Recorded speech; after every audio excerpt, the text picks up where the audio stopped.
Assalamualaikum warahmatullahi wabarakatuh. Sahabat yang beriman, Nabi Muhammad SAW menerima wahyu kerasulan pertama kali saat menjelang usia 40 tahun. Wahyu datang melalui malaikat Jibril di Gua Hira. Ada yang menyebut peristiwa itu terjadi pada 17 Ramadan 13 tahun sebelum Hijriah. Muhammad, suami Khadijah binti Khuwailid, itu sempat mengalami pergulatan batin selama beberapa hari. Hingga kemudian, setelah tenang, Nabi Muhammad SAW pergi ke Ka'bah. Dalam perjalanan ke Ka'bah, Nabi Muhammad SAW bertemu dengan Waraqah bin Naufal, sepupu Siti Khadijah. Kepada Waraqah, Muhammad SAW menceritakan semua peristiwa yang dia alami di Gua Hira. Waraqah sebelumnya juga mendengar cerita yang sama dari Khadijah. Waraqah meyakinkan bahwa Muhammad SAW adalah nabi yang diutus Allah Subhanahu wa Ta'ala untuk menyempurnakan akhlak manusia.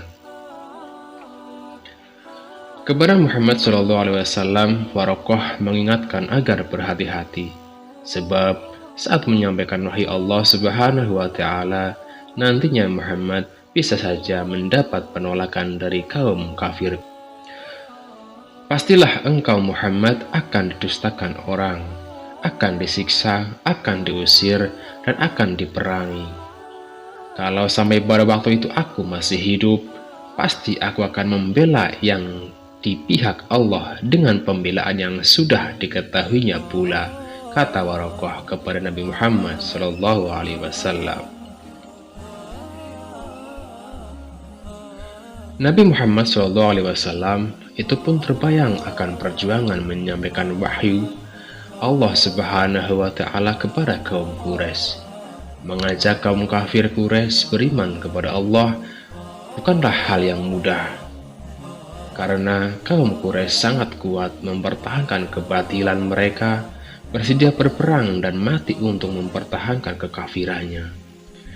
Di awal kenabian, Nabi Muhammad SAW terpaksa melakukan dakwah secara sembunyi-sembunyi selama 3 tahun, sampai kemudian turun wahyu Allah Subhanahu wa Ta'ala surat Asy-Syura ayat 214 sampai 216, yang artinya, dan berilah peringatan kepada kerabat-kerabatmu yang terdekat, dan rendahkanlah dirimu terhadap orang-orang yang mengikutimu, yaitu orang-orang yang beriman.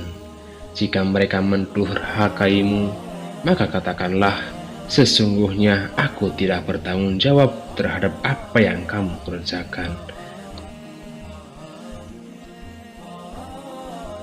Nabi Muhammad SAW kemudian memulai dakwah dengan terang-terangan, dimulai dari keluarga terdekat, yaitu kalangan Bani Hashim.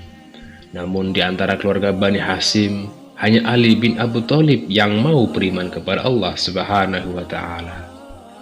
Sementara Abu Thalib melindungi dakwah Muhammad, namun belum mau mengucap syahadat. Setelah itu, dakwah terang-terangan Nabi Muhammad SAW selalu mendapat pertentangan dari kaum Quraisy. Bahkan para pemuka Quraisy menuduh Nabi Muhammad SAW gila dan sempat melemparkan kotoran ke tubuh beliau.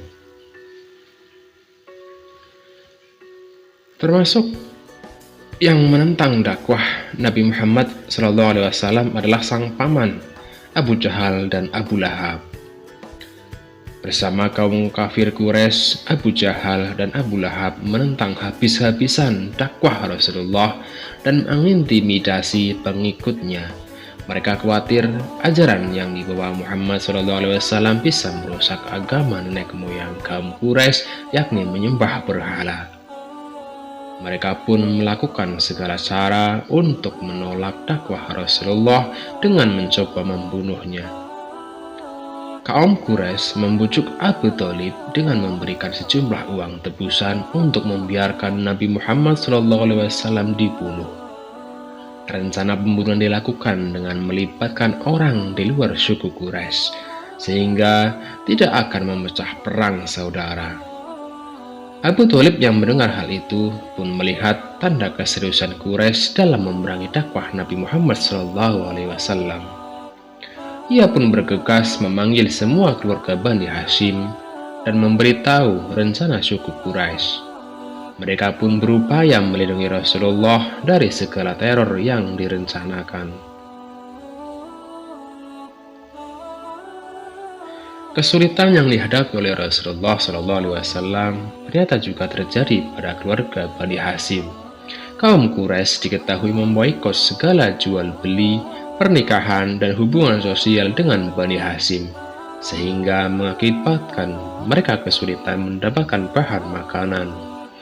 Kaum Quraisy berharap dengan adanya pemboikotan tersebut bisa membuat Bani Hashim menyerahkan Rasulullah untuk dibunuh.